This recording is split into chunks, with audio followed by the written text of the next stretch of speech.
Aqui no estúdio, nós estamos recebendo o Coronel Nixon Frota. Vamos falar com ele sobre fraude.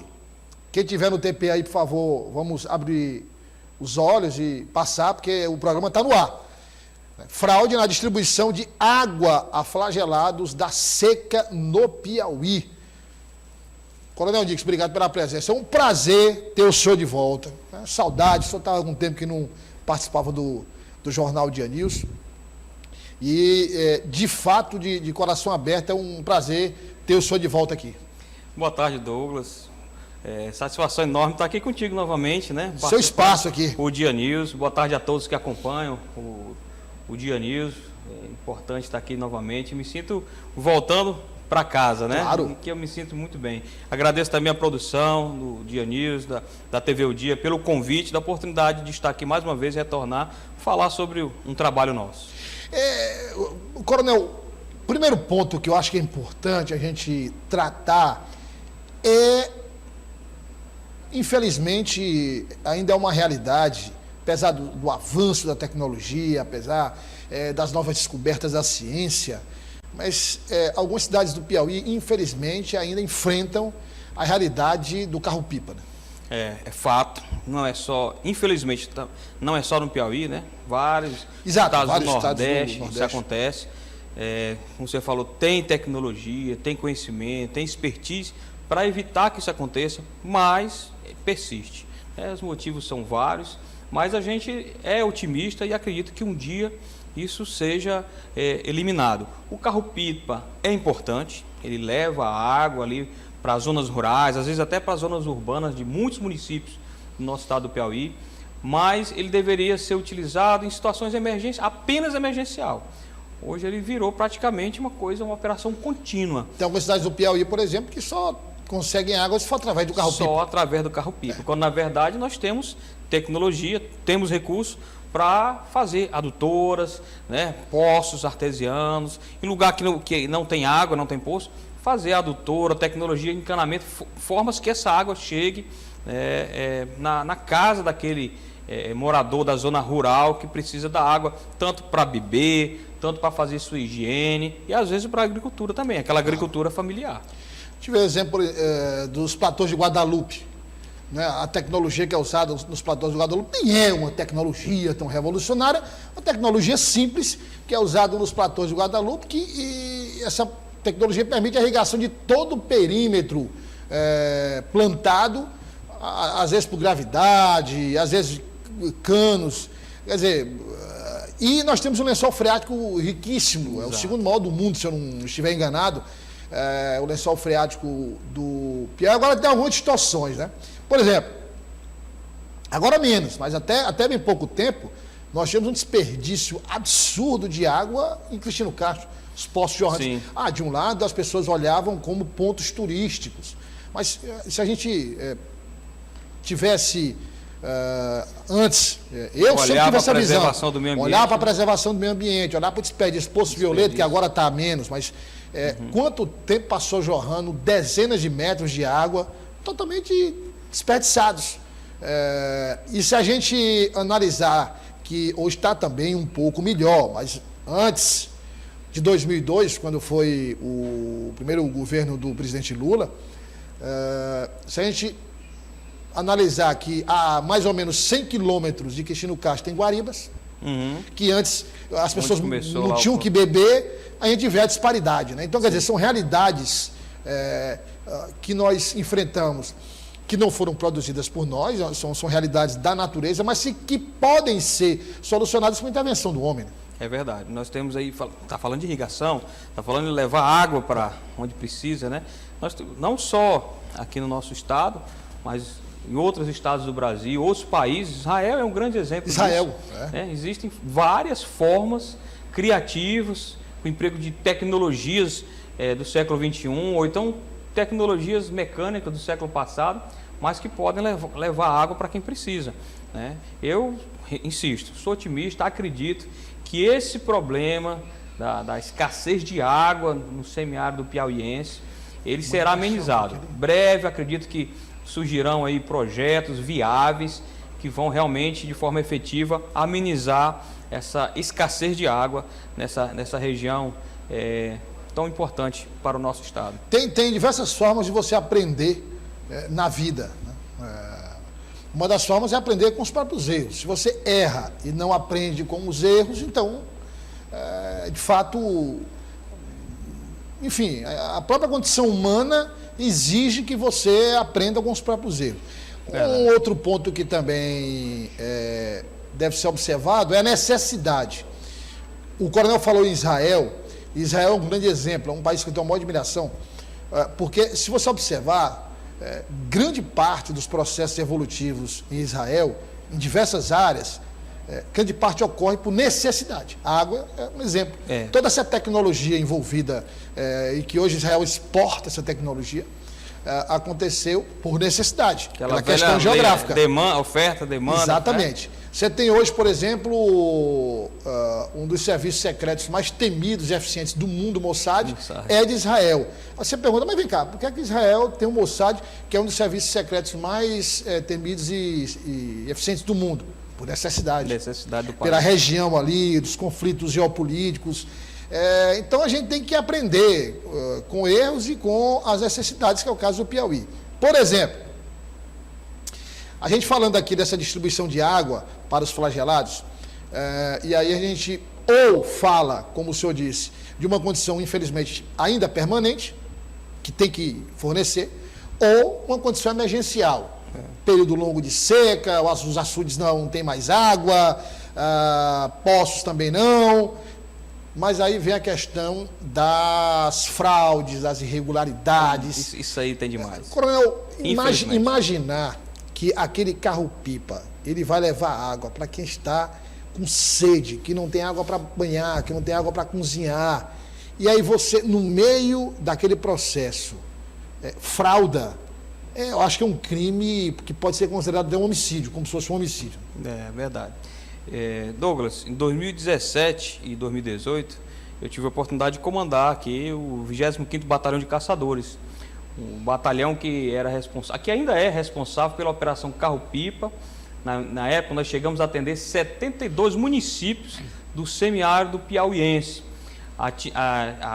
Atendíamos cerca de 200 mil pessoas da zona rural desses municípios. Bastante gente era beneficiada, recebia essa água. E por mais que fosse um tema muito sensível, sensibilizava todos aqueles que conheciam. Eu fiz várias viagens para conhecer a área, ver como é que esse serviço estava sendo prestado, qual a qualidade estava vendo. E sempre a gente sentia ali que realmente era um serviço muito importante. E apesar de tudo isso, a gente identificava várias fraudes em vários setores dessa prestação de serviço. Eram várias as denúncias que chegavam e a gente procurava, eu mesmo entendi, que essas denúncias faziam grande diferença. A denúncia anônima que a gente chegava, e muitas das vezes, quando nós conseguimos comprovar, ela trazia descobertas, aprendizados, para nós aperfeiçoarmos mais aquele serviço de contratação dos pipeiros, de fiscalização dos pipeiros. Porque esse trabalho que o batalhão fazia, ele tinha várias fases, né, Douglas?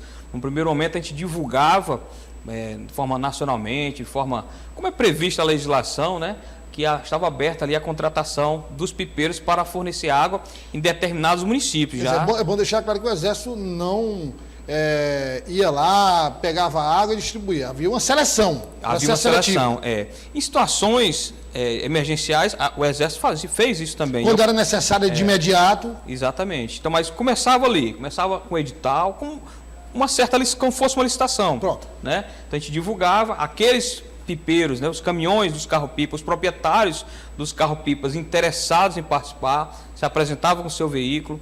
Havia um credenciamento desses veículos, das pipas, para ver se estavam de acordo com as condições dos veículos, condições sanitárias, as condições das normas de trânsito, do Detran, enfim, se o veículo realmente estava apto para ser contratado, prestar um serviço público e transportar aquela água com qualidade, né? E a gente fazia isso e sempre recebíamos algumas denúncias. Muitas delas se confirmavam quando nós íamos fiscalizar. Chegamos a realizar operações operações conjuntas com a Polícia Rodoviária Federal para fiscalizar esses veículos que estavam transitando. Então havia proprietários de carro-pipa que passavam no credenciamento, era aprovado, depois iam lá, faziam substituições de peças, de pneus do seu veículo por outros, né? Quer dizer, maquiava ali o veículo para passar na avaliação, depois ele voltava. Pronto, por aí, uma palavra mais popular você usou, exatamente, fazia ali e achava que não iam ser descobertos, né? Havia a nossa fiscalização, militares, equipes sempre transitando, divulgando, fazendo essa fiscalização, mas a população, aquelas pessoas da zona rural, ajudavam muito. A denúncia anônima era essencial, era realmente onde fazia diferença e fazíamos ali o direcionamento do emprego das equipes de fiscalização. Coronel, o senhor falou dessa maquiagem de alguns veículos. Quais eram os crimes que o Exército recebia com mais frequência, as denúncias mais frequentes? Olha, eu falei de maquiar o veículo, era um tipo, né? É um dos mais que eu separo, havia isso bastante. Mas havia outro que acontecia mais, as prefeituras indicavam, eu acredito que ainda seja assim, vou falar no passado porque era assim que acontecia, né? As prefeituras daquelas regiões indicavam para o batalhão quais os mananciais, né, que estavam apropriados para tirar a água. Então a gente calculava o local que precisa a água, onde está esse manancial, a água com qualidade, e o pipeiro era contratado para pegar a água desse manancial, estava amarrado ali, né? E levar para esse local que precisa da água. Então isso era amarrado num contrato. Só que esse manancial... Era calculada a distância que ia ser percorrida, tudo... Perfeito. Então ele recebia de acordo com essa distância, quantidade, quantas vezes ele tinha que ir no manancial para distribuir a água, quantas vezes por mês ele ia levar a água e distância. Então às vezes a distância era grande. Então, para receber, grande. Porém, alguns pipeiros, de forma errada, né, iam pegar essa água não no manancial previsto, mas em outros mais próximos. E às vezes em água era completamente fora do... potável. Então essas denúncias chegavam e muitas dessas nós comprovamos. Os motoristas dos carro-pipas eram de imediato notificados, muitos multados, havia toda uma sequência ali jurídica, administrativa para primeiro avaliar, ouvir, dar razão de defesa para ele, né? Mas muitos foram punidos. O senhor falou dessa questão do manancial, Coronel, aí você busca, quer dizer, já é uma população carente, uma população que está em dificuldade, população que enfrenta sede, aí você vai buscar a água no manancial que não tem água potável, quer dizer, isso já podia gerar um outro problema, que era um problema de saúde nas pessoas, né? Aí é um sofrimento maior. Exatamente. A falta de consciência. Então, o que mais me assustava era que isso acontecia com quem cometia esse crime, né, esse delito ali, uma pessoa que morava naquela região, certo? Provavelmente conhecia a pessoa.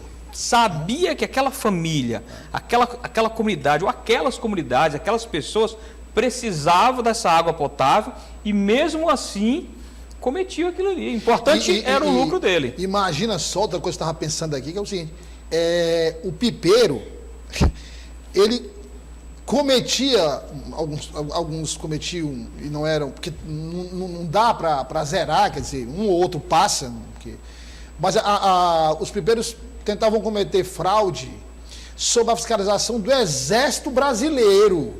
Não é qualquer instituição, não. É o Exército Brasileiro, que é uma instituição preparada para a guerra. Aí imagina o que se faz com a prefeitura. Pois é. Que tem um ou outro fiscal que vai lá e que... Quer dizer, grave a situação. Depois de um certo tempo ali, ainda no meu primeiro ano de comando, 2017, nós descobrimos também uma outra forma de fraude que eles estavam cometendo.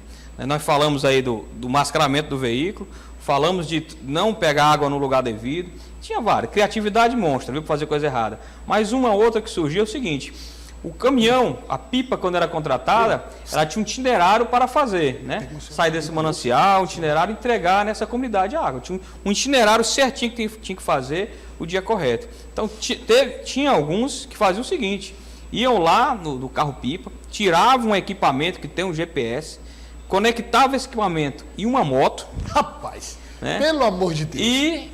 E essa moto ia fazer o itinerário que o carro-pipa deveria fazer, né? Só para registrar no GPS, mas a água não era entregue. No equipamento de fiscalização nosso, lá do batalhão, né, nós vimos todo o itinerário sendo percorrido, Mas uma moto mas de a água não GPS. chegava, né? Então era estranho. Muitos casos foram comprovados, seja identificado pelo equipamento, pelo o GPS lá dos carros-pipas, mas também, como eu falei, a denúncia. A denúncia anônima era fantástica, porque era muito difícil. O Exército, embora fiscalizasse, mas é possível controlar tudo.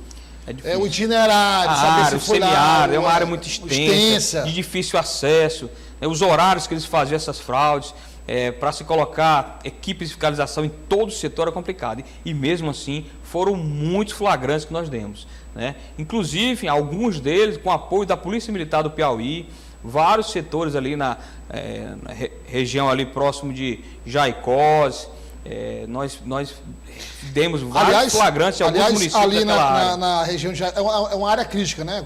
Naquela área de Jaicós, uma área, aqueles municípios ali. São municípios... Sempre tem escassez de água, a Operação Carro-Pipa sempre é acionada, a população da zona rural. O Exército, é importante esclarecer, na minha época, ele fazia essa Operação Carro-Pipa apenas para a população da zona rural. A zona urbana ficava por responsabilidade das prefeituras, de cada prefeitura, né? Então, muitos flagrantes, eu me lembro deles que a própria Polícia Militar, nós fomos lá, explicamos para eles a situação, porque muitas vezes o morador daquela cidade, daquela zona rural, ou então o policial, viu a moto passar, o que tinha de errado nisso, né? Não, normal, a moto passando, não sabia que estava o GPS ali. Exatamente. Na moto. Olha só, tem a informação aqui, que é uma informação que chancela o que o Coronel Nix acabou de falar. O Ministério Público Militar,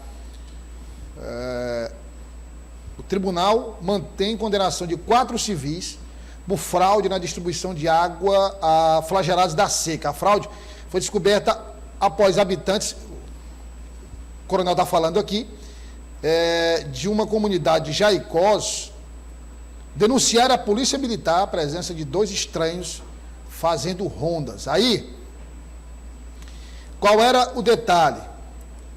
Era o manuseio inapropriado de módulos embarcados de monitoramento. É onde vai o GPS. Onde vai o GPS, é o que o senhor acabou de falar. Esse caso está falando exatamente o que eu falei agora. E aí, o objetivo, claro, era enganar no percurso, na realização do percurso, simulando que o carro-pipa estaria fazendo o que teria sido estabelecido pelo Exército. Os aparelhos que deveriam ficar instalados nos caminhões foram encontrados dentro de uma mochila de um dos réus que pilotava uma motocicleta próxima a um açude, que era o local designado pela Prefeitura e pelo Exército para a captação de água. A fraude foi descoberta após habitantes de uma comunidade de Jaicós denunciaram à Polícia Militar a presença de 2 estranhos que, para eles, estavam circulando em motos parecendo Hondas. Aí eles estranharam, mas vem cá, o que eles estão fazendo aqui? Começaram a desconfiar, não, são ladrões, são assaltantes, né? E denunciaram a Polícia Militar. E aí, a Polícia Militar foi até lá, fez o trabalho, abordou os 2, e aí descobriram que os acusados estavam com os aparelhos usados na fraude. No momento da prisão em flagrante, o suspeito afirmou que estava prestando serviço para o patrão. Olha aí, não era prestando serviço para a população, prestando serviço para o patrão. Aí, Coronel, fica difícil, né? Quer dizer, é uma Douglas, situação... Esse caso aí eu me lembro muito bem. Ele aconteceu no mês de agosto e teve essa participação decisiva, não só do morador que denunciou, mas também da Polícia Militar. Já foi o resultado dessa nossa visita. Se eu não me engano, os policiais eram ali de Paulistana. Nós visitamos alguns batalhões da região, alguns pelotões, explicamos o problema que estava acontecendo, as denúncias estavam chegando e mostramos ali a importância desse apoio da Polícia Militar. Inclusive a Polícia Rodoviária Federal também colaborou em outras ações, em outras áreas. Então mostrando que essa integração de forças sempre vai tornar mais eficiente o trabalho. E aí foram presos, né, foram presos em flagrantes. A justiça demorou agora, mas não falhou, né? Então acredito que realmente mereciam, ao meu ver, a justiça está conduzindo isso aí. E outros casos também aconteceram e logo. Mudou de sério logo, estou trabalhando com o patrão, não tem nada a ver, estou só cumprindo ordem e tal, mas, enfim, estava cumprindo, estava cometendo um crime. Mesmo não sendo de autoria dos dois que foram presos, estavam participando, né? Então vamos pagar. Coronel, para quem está nos acompanhando, tem muita gente que vem do interior, está em Teresina, hoje nos acompanha pela internet. Qual o conselho, o senhor que é muito experiente nessa área também, qual o conselho que o senhor dá para aquele piauiense que depende do carro-pipa e como ele deve ficar atento a possíveis fraudes que possam ocorrer na distribuição dessa água? Primeira coisa, a gente tem que entender também que aquele morador que mora daquela região, que é área que é beneficiado pela Operação Carro-Pipa, por vezes ele conhece aquele que está fraudando, né? Então tem também aquela questão da segurança dele, da família. Tem um certo medo, né? Mas então a nossa orientação é o seguinte, é buscar conversar com os fiscais, com os militares do batalhão, do 25º Batalhão de Caçadores, ou do 2º BEC, ou do 3º BEC, que na minha época o 25BC ele tinha uma área bem mais extensa do que é hoje. Hoje a área já está mais compartilhada com o 2º BEC aqui de Teresina e o 3º BEC lá de Picos, se não me engano. Então é importante que se converse, procure descobrir quais os canais de denúncias que estão à disposição. Sempre tem lá um telefone ou um e-mail, né, ou o próprio portal. Então buscar essas formas de comunicação, e aquele que mora na zona rural, não tem acesso a essa internet, está difícil, é procurar, quando passar realmente os fiscais, os militares do Exército, da Operação Carro-Pipa, abordá-lo de forma discreta, entender quais, perguntar. Não passa direto a informação ali, né? Pergunta quais o canal o canal de denúncia, pode deixar uma carta anônima na viatura, como já aconteceu, né? Deixar na viatura uma carta anônima. Encosta um envelopezinho ali, citando mais ou menos o que está acontecendo, escreve do jeito que dá, bate uma foto, coloca. Já mandaram para a gente vídeo do caminhão do carro-pipa derramando água potável. Mas todo mundo tem um celular que grava, tira foto, e aí fica mais fácil a denúncia. O importante é entender que aí ele está fazendo, primeiro, defendendo a si próprio, porque ele está precisando daquela água e a água não está chegando na quantidade errada ou na qualidade errada, né? Quando não é ele próprio, outras pessoas que precisam daquela água não estão recebendo e o recurso público está sendo pago de forma errada. Coronel, obrigado. O Coronel Nix é um especialista na área de segurança pública e nós vamos, sempre que necessário, num tema como esse, convidar o Coronel para participar, para trazer esses esclarecimentos importantes para ajudar o nosso telespectador, a nossa telespectadora entenderem melhor como identificar e se prevenir dessas fraudes. Obrigado, Coronel. Foi um prazer rever o senhor e as portas estão sempre abertas. Douglas, eu que agradeço o convite, você, da sua produção, do Sistema O Dia, agradeço a oportunidade, agradeço você também que acompanhou aí o nosso programa mais uma vez. Obrigado, até a próxima.